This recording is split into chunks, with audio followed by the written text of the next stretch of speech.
Alrighty, welcome to another episode of the One Last Cast podcast. My name is Jonathan, and as always, I have Merriel Solesky here. Say hi, Merriel. Hey, how's it going? Well, it's hot outside, Yes, and it's it's 100 degrees and plus in some places. Fishing has been, you have to get out there super early, or else you just sweat to death. But hmm fishing's been good. How's fishing been for you? it's pretty good. So the good thing about when it heats up, other than the heat, is it brings certain fish closer to our shores, and so that's a good thing when the water starts to heat up. Oh, that's a So very good segue into our yes, topic of we're going to talk about beyond the breakers, offshore kayak fishing. It is something that I have experienced a few times in my life. I am not an expert on it. I wouldn't even say I'm a novice on it. I've been out there a couple times. I had some really good teachers who showed me the ropes, but it's just I haven't been since like 2013, 2014 ish. yeah. So I am definitely going to be leaning on you and our guest, Blake Colburn, who is backstage right now, to kind of show me the ropes and see what it's all about to our listeners out there. Which, by the way, before we get into it, let's get into our sponsors. We have Dirty South Kayak Anglers. If you're looking for a group to talk kayak fishing all around the Texas coast and even inshore and freshwater as well, go to Dirty South Kayak Anglers. Search it on Facebook. It's a great group of people. Also, 4A Printing. I reached out to Aaron. We finally had a chance to meet up, and I got our towels. They look awesome. They also have a custom buff, which I forgot to bring inside. It's not here right now, but I have a custom buff that he made that we're going to give away. Which, by the way, we do have a giveaway. If you listen to our last episode, just comment on that last video, and you'll be entered in that giveaway. Just listen to the last episode on all your favorite platforms or on Facebook at facebook.com/, one last cast podcast, and you can figure out what that giveaway is. Just comment on that video, and you'll be entered in that one. Also, our other sponsor, Knock and Tail Lures. Go to knockandtaillures.com and see what they have to offer that are my favorite soft plastic. I know Merrill's been using them as well. Great for inshore species. Maybe even good for offshore whenever we talk about it. But, Yes. they've been working really well for me for trout, flounder, and redfish. But let's set the stage a little bit more about offshore fishing. So, Merrill, I know you've been out the last few times offshore fishing. How was that? Kind of set the stage. What can people expect when they're going out there? Oh man. First of all, I mean, I'm gonna put my little disclaimer. I'm no expert either. I'm still. I think I'm still on the learning stage, but I figure I learn with you guys. Y'all learn with me, and we just grow as we get. We grow together, right? So just disclaimer: I'm no expert or claim to be an expert or anything like that. Um, to go offshore, I try to look for conditions, right? Certain conditions. I look for certain waves. I think if you're first trying to start off, I'd look for flat weathers where it says flat. Anything below 1 foot swells. Me, I'm heading out in 2 to 3 footers. So, but I've done it a couple times and punching through the surf, and then coming back is usually always the hard part, which we'll talk about later. But I mean, yeah. So I mean, those are the conditions I look for, and then when I head offshore, jack, crevalle, sharks, a lot of sharks, especially in our waters, kingfish, occasional snapper if you know where to catch them at. Our state snapper. If you don't know, I think it's two, right? It's still two, right? I haven't kept up with regulations. I know at some point if you're in state waters, it's four, but if you're in federal waters, it's two. I thought it's So, two now for good. What? oh, Where okay. I don't know. well, we'll have to double check that. I just been taking two. I, I'm So checking now. I'm going to check yeah, now. But okay, continue. good, good. Yeah, that's good information to know. Blake would know. Blake, four for state, two for federal. I just take two, right? I've caught snapper before. We caught four. I've heard it's two has changed, or maybe from going to Florida to here, I've just stuck to two. Um, but yeah, snapper. I've also caught strawberry grouper. But the main fish you're catching is jack crevalle. There's a lot of those in sharks, and kingfish is usually what I'm targeting in snapper. But you head out to the rigs, you can catch angelfish, trigger. There's triggerfish too out there when it's in season. I don't think they're in season right now. Yeah, it's I just checked. It is 2 for if you're in federal waters, and 4 if you're in state waters, with a minimum being 15-inch minimum. So Right. yeah, there you 15 go. inch minimum. Yeah. Well, I've been throwing back some keepers. Yeah. But you know, it is what it Yeah, is. so yeah, I've I prefaced early in this, or at least I think I prefaced it, but I'm definitely a beginner. I've been out there a few times, um, and it's it's a blast. As if you especially get to those rigs, it can be awesome because even if you're not catching those big pelagics like those kingfish or cobia or whatever else that hangs around, Oh, there's usually thank you yeah for reminding cobia me. yeah Cobia, not also like another species. yeah, Right. that's the one fish that I haven't actually got out there yet.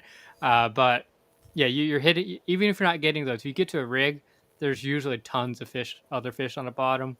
I remember, and this wasn't a kayak, but we were out there in the boat, and we were we were trolling all day.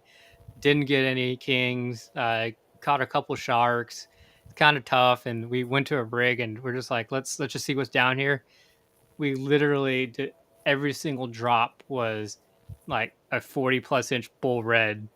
Oh Like wow. we just caught bull reds nonstop into our arms hurt. And that kind of salvaged the day. So but yeah, let's bring in Blake. He has a lot to talk about with kayak fishing offshore. Has some interesting things. Recently went to Los Buzos. We're definitely going to talk about that because exotic places, kayak fishing. Yeah, sign me up for that. Oh, Also I talk forgot about also mention. Sorry. yeah. Well, we also have mahi in Galveston waters. I Oh forgot yeah, to yeah, mention yeah, yeah. mahi. And also we talk about an open trip later in July. So let's just bring him on. How's it going, Blake? Hey Blake, how's it going? Hey guys, thanks for having me on. Yeah, so thanks for being on. Really, we, whenever we were talking or before we started the show, you mentioned you had that Los Buzos trip. Let's just dive right into that. Kind of set the stage for people who've, obviously this is a kind of almost like a once in a lifetime kind of trip for some people. Where's Los Buzos? How did this trip come about? And also, what did you catch?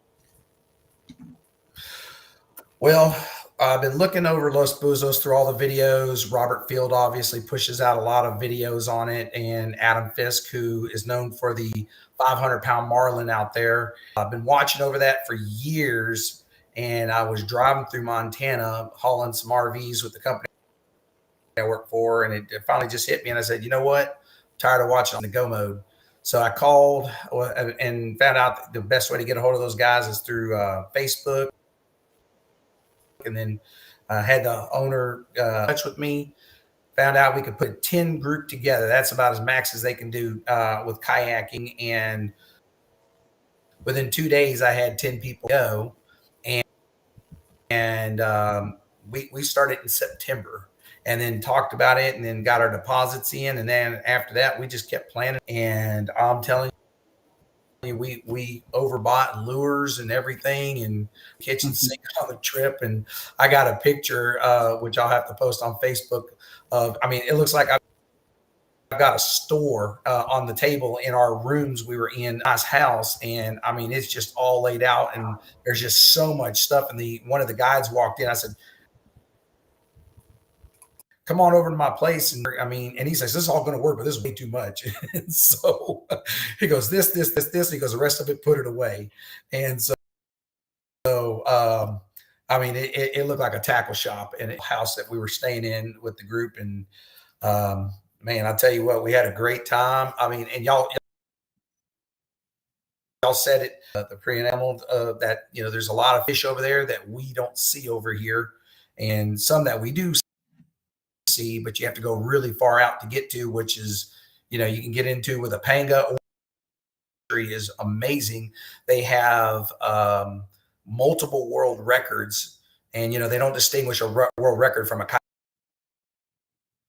kayak to a boat, and they're catching them on kayaks with the fishery. I mean, cabera, snapper.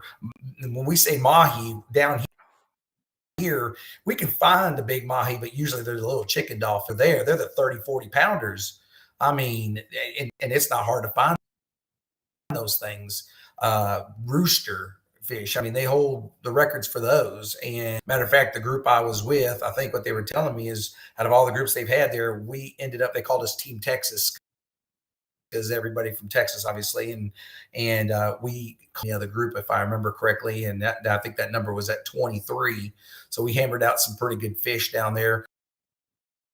Don't know why we couldn't find the Cabera snapper. The group says the hot time of the year to getting them, but for some reason they just didn't want to come out to play. But we found a whole bunch of other species while we were there. I mean, it was a wonderful trip. It's 9 days. If you're the Cabera snapper knew you guys were coming. Yes, I'm telling you, they said Team Texas, we're taking the vacation, man. But if you're a Monday through Friday kind of guy, you're going to take off 5 days vacation because you're going to hit on a flight down to Panama. And on a Saturday, you're going to stay the night, get up the next day, and it's a 6.5-hour drive on this private bus that they have for us only. They'll stop every 2 hours for bathroom breaks, so you're not just hauling for 6 hours straight and running for a bathroom when you get there. So you're in good shape there. First half of the country was an eye opener, and it lets you know just how well you've got it over here in the United States, because extremely poor. Some of those places don't have electricity. They're together with cinder blocks with no mortar, and the weight of the roof was just enough to hold it up. And their AC was, there was a hole in the cinder blocks where they made an opening, and it was probably most likely where the wind's going to blow through. And that was your air conditioning right there.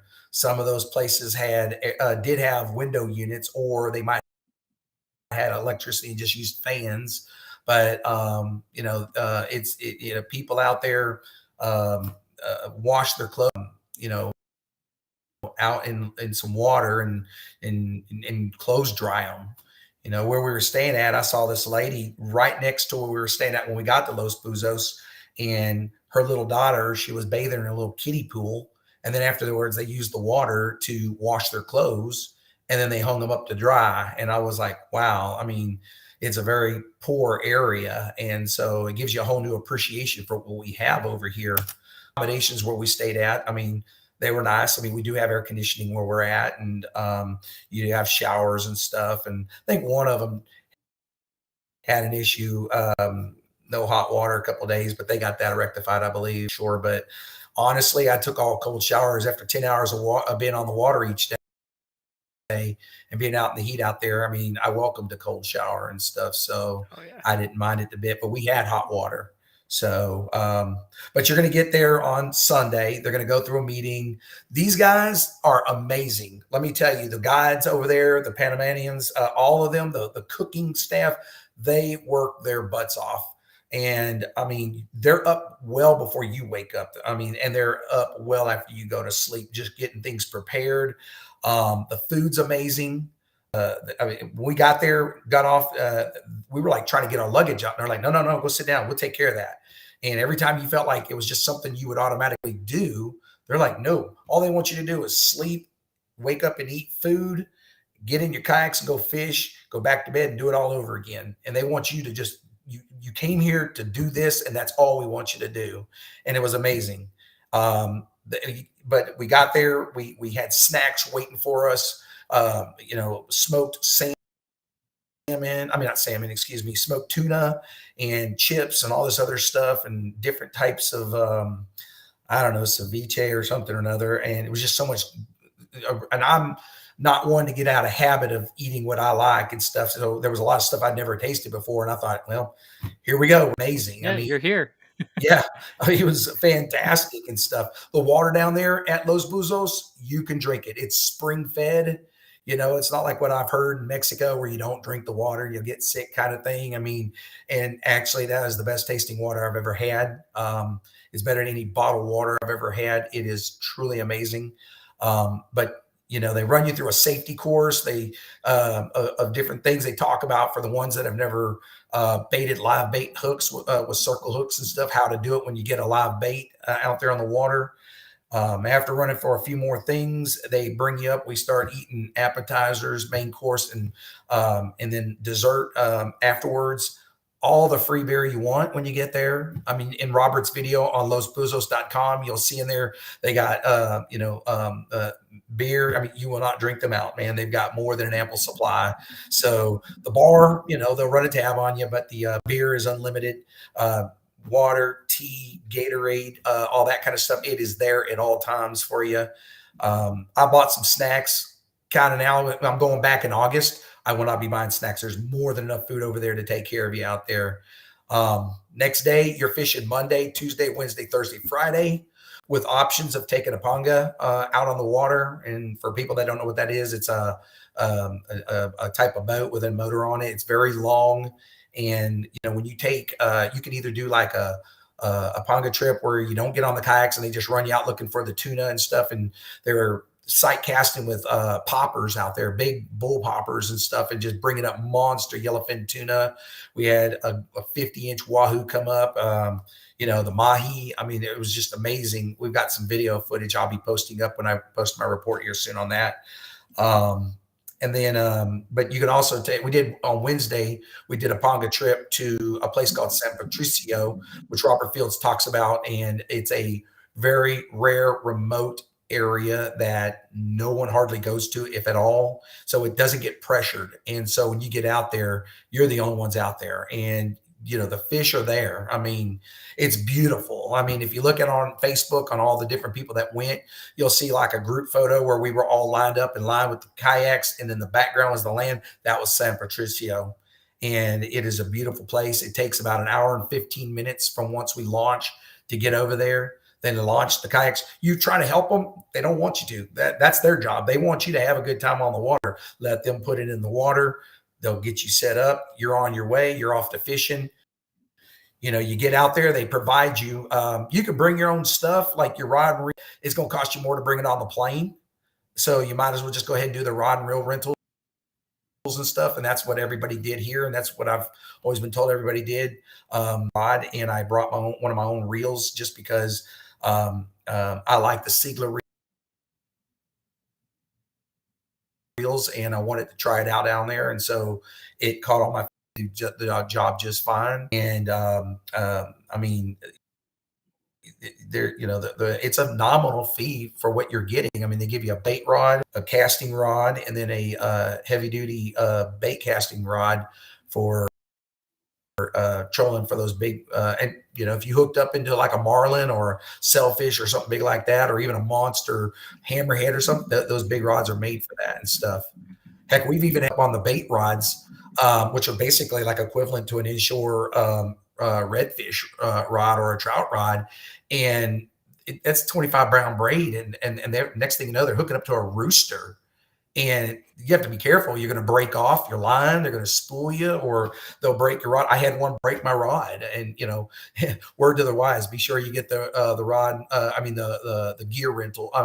Insurance that covered that rod breaking. So I was fortunate. But yeah, anyway. We have somebody in the chat saying make sure to get the rod reel insurance for them. So I guess you're speaking from experience. I am. Ryan, I lost mine down into the rocks. They said it could have been a Cabera, because normally those roosters like to run. The Caberas will go down. They're aiming for the rocks. They don't want anything to do with you, and break you off however they can. And so this one went straight down, and I lost him. I mean, it broke at first, and I had the butt end of the rod underneath one leg, and I had the other one underneath the other leg, and I'm like, I've got my hands holding one side and the other one reeling from the other one, and I'm trying everything I can, and I've got that drag set and whatnot, and finally it just popped the hook off, and I don't know how it broke. Maybe the rocks got it or whatever, but I gave it my best. Ryan, who went up there, he's an A&M student right now, engineering major. He actually caught a rooster on he was vertical jigging for live bait, and by gosh, he just, he got onto that rooster and just took his time with it, and beautiful catch, and managed to pull in a rooster on a live bait rod on a, I think it was like an 80-gram jig, SPX or something like that. And, But anyway, so you can do the panga runs and stuff. That's an additional cost and whatnot, but it's worth doing. I'd say at least once, if not more. They have other amenities there while you're there. Like some of our guys did I think the massages are like $50, and they said it was well worth the money. The massages were great. You can go horseback riding out there. You can do like the ATVs, go hiking into the jungles, looking for the monkeys and all that kind of stuff. There's just so much you can do out there and stuff. We mainly focused on the fishing for the most part. After Friday morning, and you do the same thing coming up, but in reverse, and you're home by that Sunday to your prospective homes and stuff. Fish we caught out there, roosters, an assortment of snapper. I couldn't even begin to tell you all of them. I mean, there was just so many different species of snappers out there. We had Sierra mackerel. The main bait out there, I mean, some reason they didn't want artificial this go around, except for those SPS jigs that we were those 80 grams that we were dropping vertical jigging. Everything else was pretty much caught on a live blue runner or a bonita. Their bonitas are smaller than what we have over here, if you keep them out of the water like for even a few seconds, they die. But trolling a dead bonita is better than no bonita at all. But the live blue runners, I mean, that was the ticket. If you had a live blue runner, you were hooking up. I mean, it was just unbelievable out there with how well the live blue runners did. I tried, Yozuri deep divers. I've tried the Rapalas. I've tried Egret has which I've used in Texas waters, a 6-inch voodoo shad. And on those ridges, I like to butter it up with Procure or the chicken chit stuff that Joe Muhan likes to use and stuff. And I would just slime it all over the place, and works great in Texas on kings and cobias and everything. Over there, they didn't want anything to do with it. I thought, man, we're going to juice this thing up and leave some slime trail out there. And they didn't want that. I mean, they didn't want anything to do with artificial disco around. And I was just utterly in shock. And I was like, man, it's going to be a live bait day, and we just dropping them. Even though we had a tough time finding live bait, the pongas were out, and those guys were vertical jigging their hearts out. That's all they did all day. They were getting the bait, and then they would radio you saying, hey, who needs a live bait? I'm in a red kayak. I'm on the east side of Vaca. I need a bait. And then they would run over there, and they would bait your hook, or they'd give it to you, and you'd bait it, and off to the races you were. But we were catching mahi out there. A couple sharks, not very many sharks and stuff. I caught one shark. I don't even know what species it was. I'd never seen one like that before. It was quite unique. And by the time I had a unique situation where it was running me into the outside, the waves are like 10 foot plus over there. To stay away from that.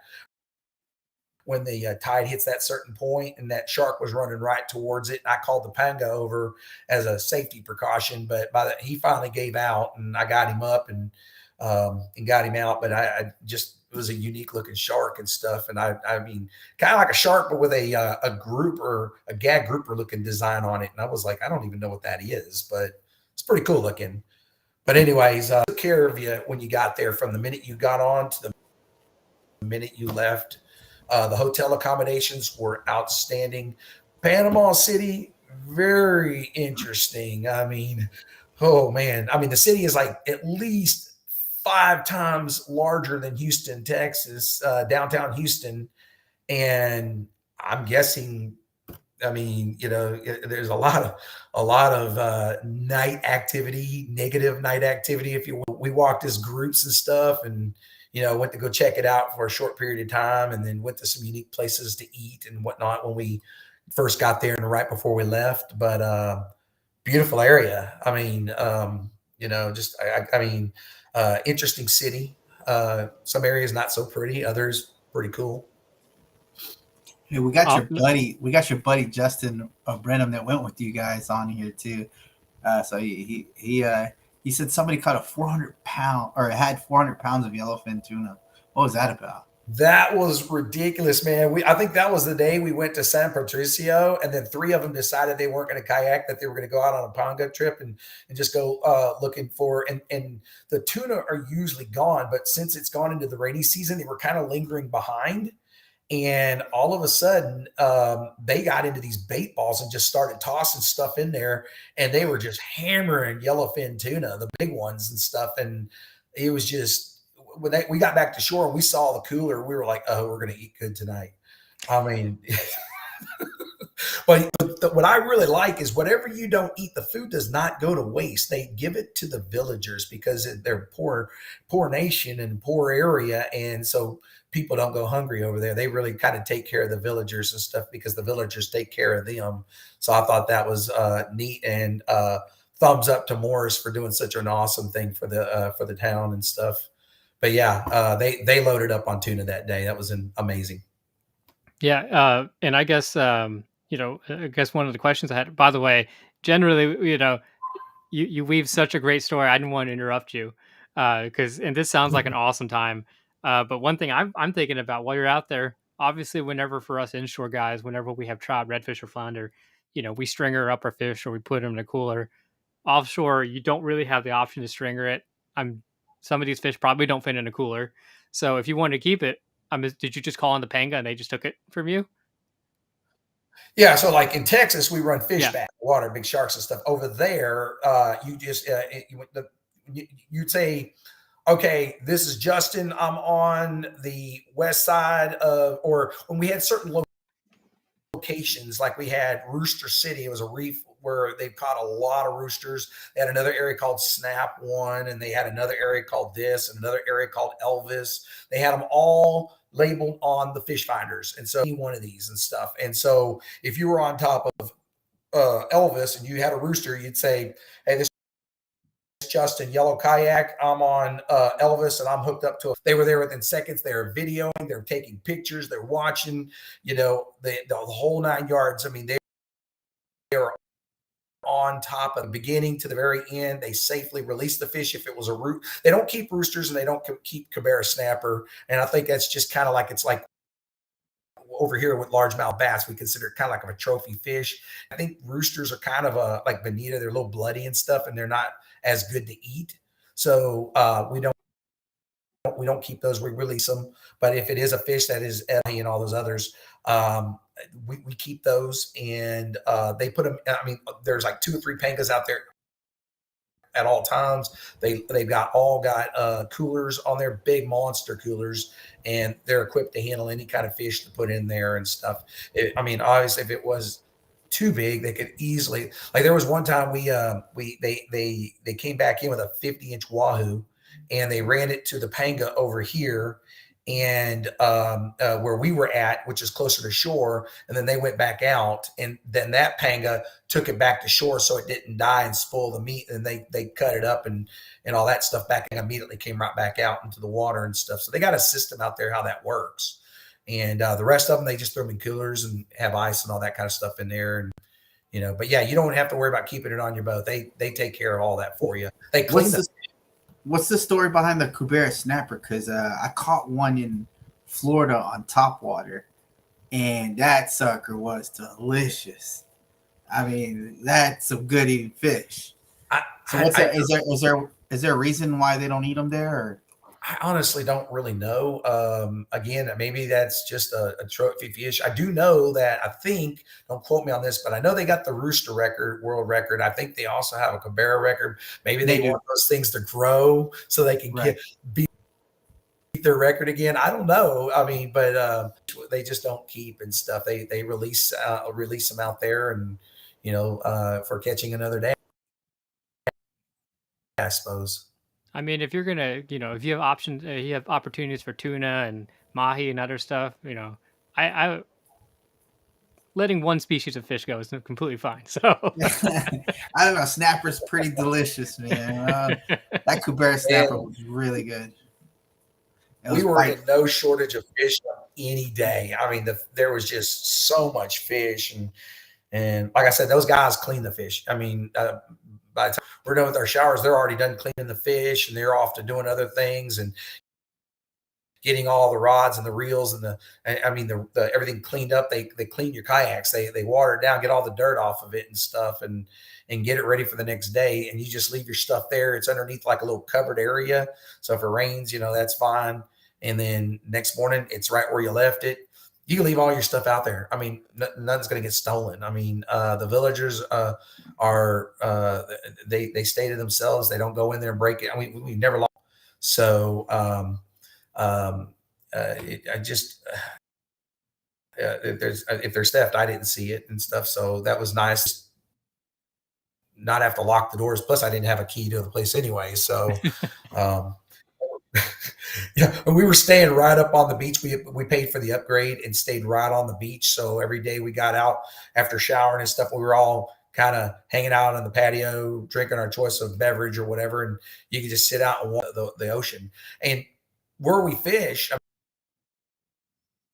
I mean, right out front. I mean, you go to places out holes than you do to go fish for these roosters and stuff. But the water gets deep very quick. I mean, you're anywhere between 40 to, I don't know, 100. Say anything beyond 150 feet, probably not going to be catching much of anything. And that's when you get into that deep water. But see, when you see things like they'll even tell you on there, hey guys, off in the distance, or there's a pot of whales rolling through, you know, and you sometimes those things get in so close you can get right up to those things. Of course, if you see a marlin, you're going after it and stuff. Sailfish, all those billfish and stuff are out there, and you can catch them. I mean, Adam's gone out there and hammered out 2 marlin already out there, black marlin and stuff. So I mean, any of those fish are available out there. We didn't see any marlin this go around. We saw pods of whales. We saw devil rays jumping out 6 feet out of the water. I mean, golly, it was an amazing experience over there. I'm going back again in August. I mean, 2 months later, and I'm already going back again. And I've got a group I put together. I think we got like 5 people right now. If anybody wants to go, I mean, they're more than welcome. I mean, if they get in touch with y'all and they don't know how to reach me, you're more than welcome to give them my phone number and call me. It'll be August 5th through the 13th. So that's a Saturday through the following Sunday.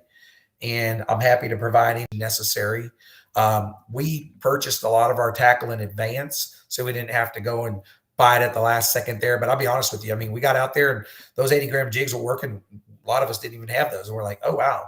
So that was the ticket. So we went in the store and we were buying a few little odd and ends here and there. And if it's in the tackle store, it works. It's not just sitting there because it looks fancy. It looks cool. It's stuff that is tried and true. Adam Fisk runs the store with all that stuff. And I mean, it all works and stuff. But the 80-gram jig, when I go back, I've already got about 4 of those. I might pick up a few extra, and of the chrome and then the cotton candy style. Those seem to be the money out there.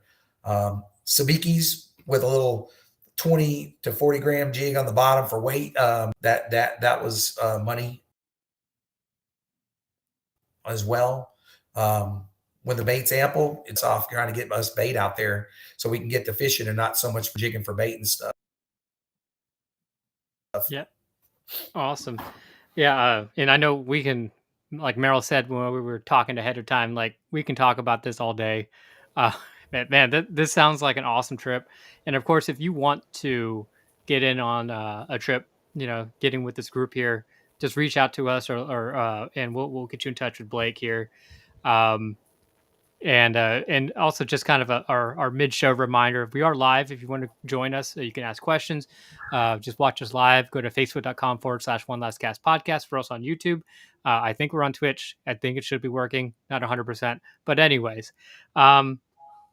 Yeah, so speaking of trips, we're going to kind of draw back from Los Buzos, even though I would love to continue talking about it.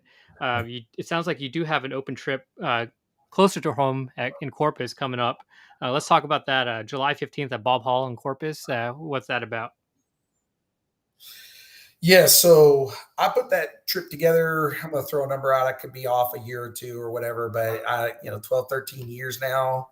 And, I initially what I did was years ago when I first got into BTB, it was pretty much my first kayaking trip ever was to go BTB. I saw it on YouTube and I said, I want to do that. Did my research. I called this guy multiple times. I thought he was going to quit taking my calls because I wouldn't quit bothering. And Steve Mullins, and he just kept on doing it, taking my calls. And then I told him, I said, man, look, don't give up on me. Eventually it's not going to be like, hey, you rig this, da da da. It's going to be after I get doing this, it's going to be like, hey, do you want to go fishing? Because now I know how to do this and stuff. And so he was kind of like my mentor. And even Glenn Madden, he'd been doing a little bit before me, and I kind of reached out to him on some things, and Glenn was very gracious, kind of giving me some knowledge and stuff, and we all fished the same waters. And eventually I kind of, after I got really good at this, I said, you know what, how could I do this and pay it forward? And I came up with this idea that I was going to run a trip and just get a group of people together. So I got onto TexasKayakFisherman.com and I posted up into the BTB section and said, hey guys, I'm going out. People have been reading my reports for years and stuff. And so on there, I decided to put a group together out of Surfside.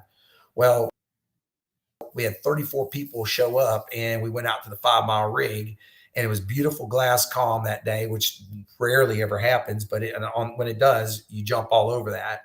And we had about 4 or 5 come back seasick, and I think it's because it was 5 miles out. And so, but we had a great day. It was awesome fishing and stuff, and beautiful weather and temps. And so I said, for the following year, maybe I'll do it some closer. And that's when I found out about Bob. Started going and fishing that more often that year. And then for the next year, I went ahead and did it for people to about 70 something people. And then it just kept getting larger and larger. And during COVID, it even got up to almost 180. Now, if I have to, due to bad weather, heavy winds, rough surf, swells are bad, whatever the reasons might be, my numbers dwindle a little bit. But I've never had anything less than 40-ish people, 40, 45, somewhere in there. So that's the lowest I've ever gone. But on a day when it does work on the intended weekend, just about everybody shows up. We could have 100 plus people on the water and stuff. And so this year it's July 15th. And what I did is I came up with this idea about taking someone out, multiple people out to the rigs, not going very far, to kind of alleviate seasickness and not being able to see land and all that kind of stuff, and having a fixed point and whatnot, and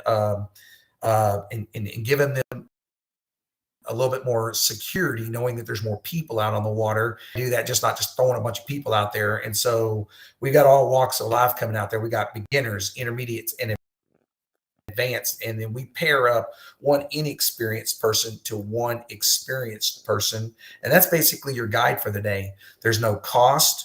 There's no for the like an entry fee or anything like that. It's absolutely free. There's no fee for the person you're paired up with. He's just there to fish just like you and provide you information and stuff and help you out. Like, let's say you're like, man, I don't know about this shark. And he's like 6 foot. The guy was like, well, you need me to help you out, and then they'll take care of it for you. Or no, I want to do it. Just walk me through it. And that might be that. All he needs is just a little guidance and stuff on sharks or something. And a pre-meeting, and all this stuff is posted up on TexasKayakFisherman.com. And after the pre-meeting, we pair people up. We even talk about how to rig up your ribbon fish onto your ribbon fish leaders. And then after that, it's go time. We get out. We launch to the beach. I'm usually the last person to launch, and I don't do much fishing that day just because I'm out there taking pictures, helping where needed and stuff. I've even had one year where this one kid didn't even have anything, and it was kind of like midday when the bite was slowing down. All of a sudden, I had one on, and I'm like, "Hey, did you get a fish?" And he says, "No." And I said, "All right, take this line right here. As long as you clip this in, I don't care what happens to the rod. I will not hold you responsible." And he clipped it in. I said, "Go get him." And that was his first and only fish of the day, and he reeled it in and got his first king on the kayak, and I was so happy for him. Got some pictures and stuff like that, and his dad was real happy. And that's what I'm trying to do out there, fish and whatnot. I'll stay after and go do my fishing. A couple of days after, I'll go down and maybe I'll go to Bob Hall again. Maybe I'll go to the Mayan Princess or go down. But that day, it's I'll have lines out. But I mean, I'm not focused on it as much as I am trying to help people out. After that, they're addicted to it. They're like, man, where can we go to find trips and stuff? And it's like, man, get onto websites like DSKA or the Houston Beyond the Breaker for that, or Texas Kayak Fisherman Forum. You just go to different places and watch for people posting up trips and stuff, and it builds up the awareness and the security of people. We also try to preach, I'm a big advocate to safeties in numbers. Don't go out there and do things by yourself, because if you get hurt or whatever, I've seen people try to show up on their own and there's 3 foot plus and they don't know how to navigate through that. And that's an experienced person right there. And I've heard, fortunately, the guy wasn't hurt too bad, but he went out there and the kayak totem pole right on top of him and hurt him. But fortunately, it didn't knock him unconscious or anything like that. And he was okay. And it's like, man, that's why you need someone with you. I mean, there's just so many things that can go wrong. And until you become experienced, you don't want to become a statistic and everything. Yep. But that can happen. That can happen inshore. I mean, Yeah, absolutely. And even if you are experienced, I definitely would recommend taking somebody with you. And actually, that's one reason why I don't go BTB anymore. Because back when I was young and dumb, I had some experience. I had probably about 7 or 8 trips under my belt. I had everything down. I kind of knew what I was doing, and I was supposed to go with a buddy, and he dropped out, and I went out there by myself, and it was glass calm, and I didn't have a good time because I was just nervous because I was the only person out there on this rig, and I just kept double checking stuff, and even though the fishing was pretty good, and I ended up going back in just because I didn't feel comfortable being out there by myself. So definitely go out there. And here on One Last Cast podcast, we always preach safety. So go numbers. I'll be, just heads up, I will be attending the Bob Hall. Okay. Yeah, I'll be there with Blake. So we'll be out there and trying to share what we know and our knowledge. So I'm going to get a video of you asking him for his autograph. So who, Blake's autograph? No, your autograph. Get both of them. Get both Blake's and Merriel's autograph. No, I'm still learning, man. I maybe have maybe 40 times, and Blake's probably 100 pluser. You know what I mean? Blake's been out there many times. So, but I'm maybe nowhere near that experience, but I've learned some stuff, and my advice would be make sure everything's leashed down, right? That's one of the most important things. Make sure you're buying leashes for everything leashed down, because I would say prepare to flip or fall off your kayak. And the worst thing for people with big pride, you hurt your pride, right? You get back on, no big deal. It's not, for me, falling over a kayak. I've done it many times. So it doesn't hurt my feelings. And I don't think it should hurt anybody's feelings. I say that because recently we had some 2-3 footers in Florida, and some people just first whoop they got, and that was it. They called it quits. And you got to get back up on the saddle, be persistent, and push through, and also be comfortable doing it. Right. That's the most important thing. If you feel like one time's good enough for you, that's fine. But I flipped and I've ate it before, and just I feel like that's part of the game. What do you think, Blake? Have you ever ate it before? Oh man, I've ate it and then some. I mean, there's been times for years if I flipped, it might be once in a blue moon. And as I got older, I was like, man, I started flipping twice, once going out and once coming back in. And right. I had a couple years ago where I flipped 3 times, 2 going out and then 1 coming back in. And I was like going, man, am I getting older or what? This isn't normal. It happens to the best of us. That's what he's telling you. It happens to the best of us. All right, Blake. And you're right, man. Lease it or lose it. We've heard that a million times out there. Lease it or lose it, and that's part of having a this trip that I put together for July 15th. It caters to new people. I'm paying it forward by doing something on a much larger scale, and you've got that person that's going to say, "Hey, man, you might want to do this," and then if you do it, great. If you don't, hopefully you don't learn a hard lesson and stuff that you and help you out there. But you'll have someone there to guide you along the way. We get some people, you could tell them everything under the sun, and all of a sudden they get out there and they're new, and then they just take off. And then they want to get out to that rig, and then they're taking selfies with the rig in the background. And I'm like, oh, why don't you get a fish and take a selfie with the rig in the background? That's a much better picture and stuff. And I mean, we're all catching fish, and they're over there look like prima donnas taking pictures of the rig in the background. And I'm like, man, there's something wrong with that. But Hey, you got to get an image for the gram, okay? So. Yeah, the fact that they made it offshore, that's probably a accomplishment. That look, I'm out here on a kayak by a rig. Like for some people, that's amazing. Like that's an accomplishment. But I'd say I think I'm not going to try to butcher his name, but he says it's the worst feeling ever. I remember when I first flipped. I remember feeling that, feeling like, wow, like I feel like such, but after it happens a couple of times, it's just part of the game, right? You're going on a flat waters, good conditions. That's what Blake's trying to set up for you guys is really good conditions, right? Because you're 2 to 3 footers, it's going to be a rough day for everybody. We might end up staying on the what do you call it, the sandbars and help pushing you guys through it, that might be and taking beatings from the waves as we're doing that. But, we'll walk you through most of it, but it happens. And I would say don't let it discourage you is my advice is don't let it discourage you. Well, and I pick anything over, if it says 2 or more, I'm not doing it for them. At that point, we're going to reschedule because I want them to have a good time. I don't want them turtling in the water and stuff. I'm trying to pick pristine days. The winds have got to be right. I don't need heavy currents. However, currents are a little harder to predict and stuff. But I mean, you're right. I mean, we're picking the low wind days. We don't want movement in the water. I mean, we don't want it still calm. That makes for a rough bite. I try to pick. When I do this, I pick. I'm waiting for all the moon phases and stuff to come out for the following year. So around February, I'm looking, and I want full moons. Pick the times when those fish are going to be active in the water feeding, and not because they've been doing it all night. So I do a lot. Try to pick the best time. So it might be in June or it could be in July. I never try to do it in August because it doesn't leave much time left in case we have to reschedule.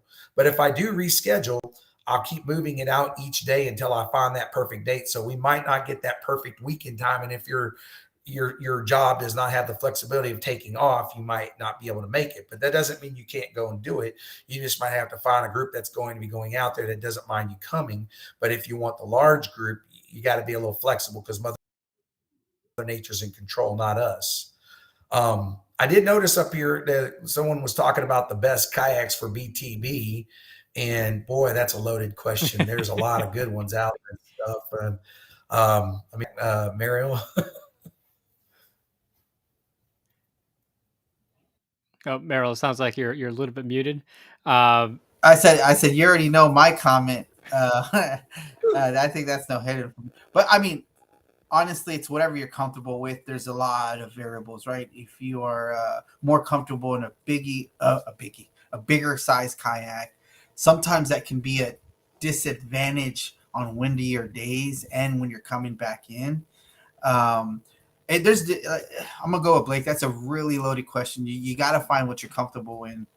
And my favorite kayak to go offshore in is probably going to be either, depending on the weather, it's going to either be depending on what I'm also targeting, right? Is either going to be the 360 or the Outback, the Hobie Outback.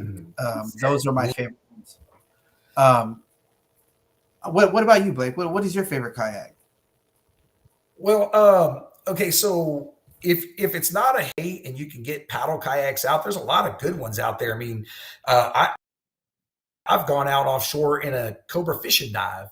I don't typically recommend anything under 12 feet. However, I've seen some of the Old Town 10-footers work. My buddy Rick came out. If you remember, Rick came out to that one time, Merriel, and he actually did just fine. He said some of those swells kind of went up over the bow a little bit, and he took some water on, but he made it just fine. Right. And I'm like, get the longer one, but I mean, some of those longer platforms, such as like the Ultra 4.7 Ocean Kayaks and the old Adventures, or what they call at later on came the Revo 16s.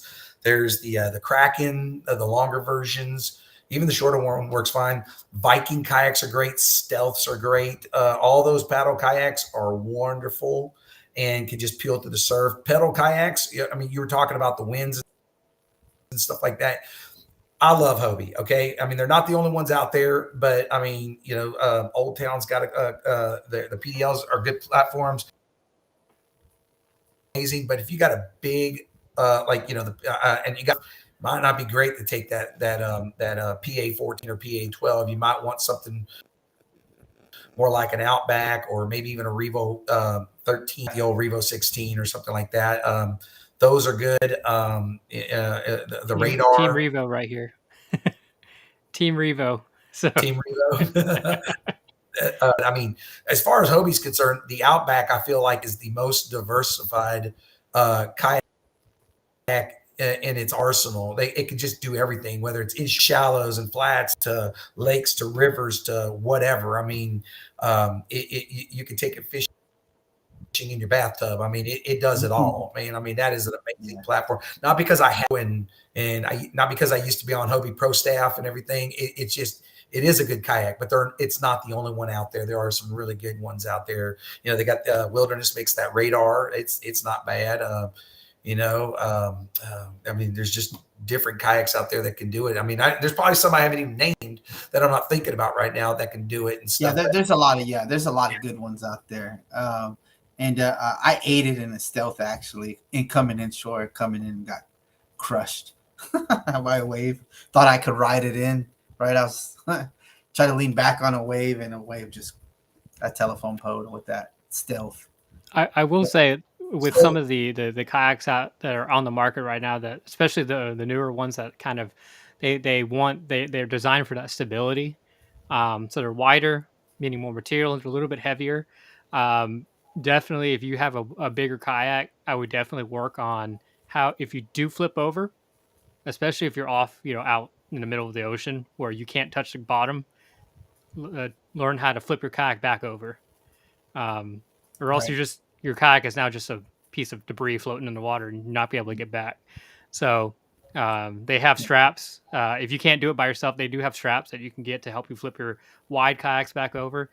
I've tried flipping I purposely flipped a PA before, and if you don't have ground to push, have that leverage to push it over, it is incredibly difficult to push that PA back over. So I would definitely recommend teaching yourself how to flip your kayak back over after, if you happen to flip it, because when you're out there, that's, I guess, like I said, you should always have somebody and they can always help, but learn. Right. Yeah, I mean, So, most Jonathan, likely, where you're gonna flip the kayak, from my experience, is launching. Yeah. Not saying you won't flip out in the deep waters, but most of the time you're gonna flip is launching or coming into the surf, where the waves are producing waves right there by the sand dunes from the different levels of sandbars. Sandbars and guts and stuff like that. That's where most of the times I've seen people flip. What do you think, Blake? Well, okay, and no, you're absolutely right on that. And to take it one step further, if you go to kayakfisherman.com into the BTB section where my event is posted, a couple of pinned topics down, I did a YouTube video a while back of it's about 2013, 14, or 15, talking about, man, once you flip a PA, you can't ever get it over. And I got tired of hearing that, so I said, I'm going to go make a video. And so I showed how to flip the Outback over and the PA, and then I even used a strap, and then it worked easily. And so, but you are right. I mean, even before we went to Los Buzos, one of the guys that was going out there, he was 2 weeks shy of being 75 years old, good friend of mine, and he lives out in Livingston. And I've been fishing for years in short, but I've never really practiced deep water reentry. And if you out there for Los Buzos, and so because there's no surf Los Buzos. There's like one wave, breaking wave, and that's it. The rest of it's blocked off by all this volcanic ash and rock that the waves, when it hits that, it dissipates. And so there's not much coming through. In the deep water area, there's sometimes there can be some good sizable swells. And if you're not paying attention, it can flip you over. So went out there, and Marvin was working with me, and I worked with, and drove out to Livingston, and we went out about 26 foot of water, and he did his due diligence.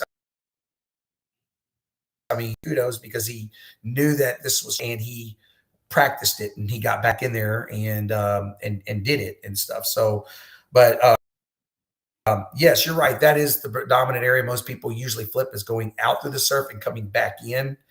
I had one guy, we were out and he caught a king, and as he lifted it up, he didn't stop, and he kept going, and the king went in the water, and then the rest of the fish went in there. He let it go. He went in, the whole kayak flipped over, and he lost like a rod or two into the water and some other gear, and did recover the fish and stuff. And I was like, man, you're supposed to flip in the surf, not out in the deep end. But it actually reminds me of a video back when Too Cool and TKF was really, really hopping. The forums were hopping. There's this guy, he posted a lot, and like YouTube was just becoming a thing. And he posted a video of himself. I think he was like in a cobra fishing dive. It's like a yellow cobra fishing dive. He was out there over near Bob Hall, and it was like basically as ice cream conditions as you can get. Hardly waves anywhere.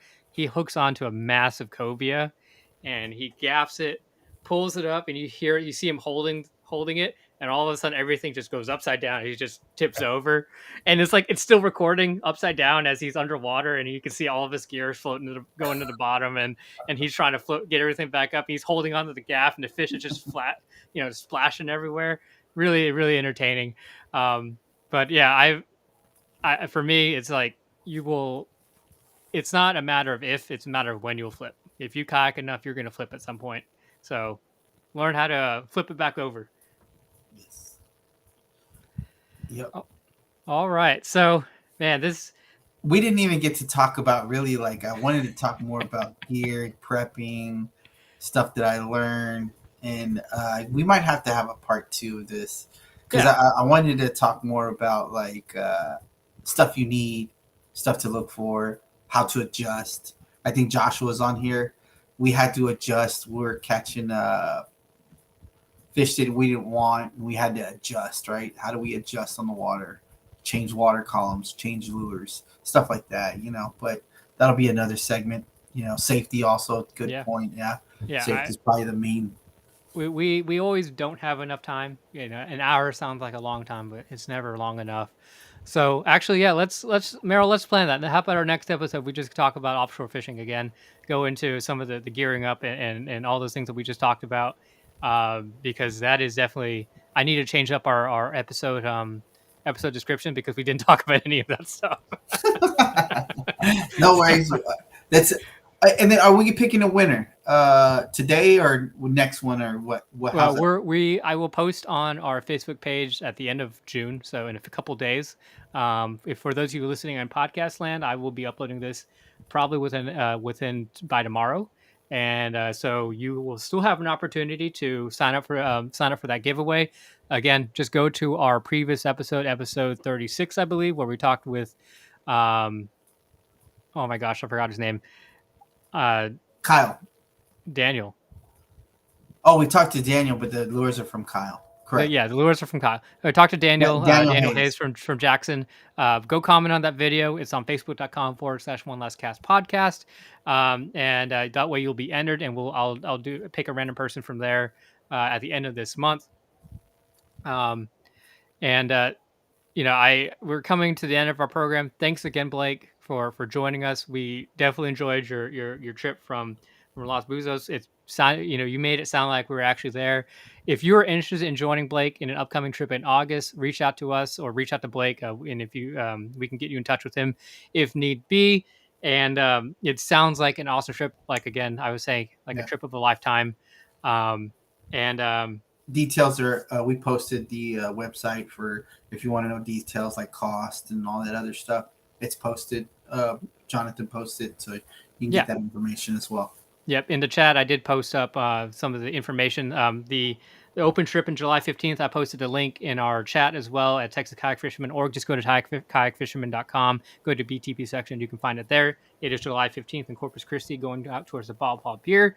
Definitely highly recommend if you are a beginner to kind of join these open trip invites like this, so that way you go with people who are experienced. And of course, if you're intermediate or an expert BTPer, go anyways, because it's a lot of fun to hang out with your fellow fishermen. Also, I wanted to give a shout out to Fin Factory. They're doing actually one of the larger tournaments they have on a Texas coast. The 2023 Ray Del Mar kayak fishing tournament is a 2-day tournament with an offshore and inshore component. That is Labor Day weekend, September 1st to September 3rd. Details on their website, so go ahead and go search that up. It sounds like a great event. Always seems like a good time there anyways. It was a good tournament. He really does. Mike. Yeah, Mike. Yeah, he class act and a great tournament. So, we'll continue this talk next time. You can find us online at facebook.com/OneLastCast podcast. And definitely want to give another shout out to our sponsors, DSKA, Dirty South Kayak Anglers. Go search them on Facebook. Great group of people to talk to over there. 4A Printing does a bunch of custom merch, towels, and custom buffs and stuff like that. Go talk to Aaron. Also, Knock and Tail Lures. Go to knockandtaillures.com for my favorite soft plastics. Also, I know Merriel uses that well. And again, be on the lookout for our next episode. We just talk more offshore fishing, how to, the tips and ins and outs of it. And wow, an hour went by fast. Blake, we'll give you the last word. What do you want to leave our listeners with before they head off into thinking about fishing again? Well, if it's about offshore, again, get a hold of you guys. I mean, if anybody needs my number, or I can even tell people on here. I don't mind publicly giving it 832-588-7091. And they can call me anytime. I have a lot for talking fishing. And I know someone asked about the cost of Los Buzos, if that's what it is, or going for the Bob Hall Pier trip, if you're new, or even if you're returning. I do like the fact that y'all talk a lot of safety. That is the most important. That's why I have a safety talk before getting on the water. We talk about a lot of things going through and coming back in, because we want people to be safe out there. But I appreciate you guys having me on the show.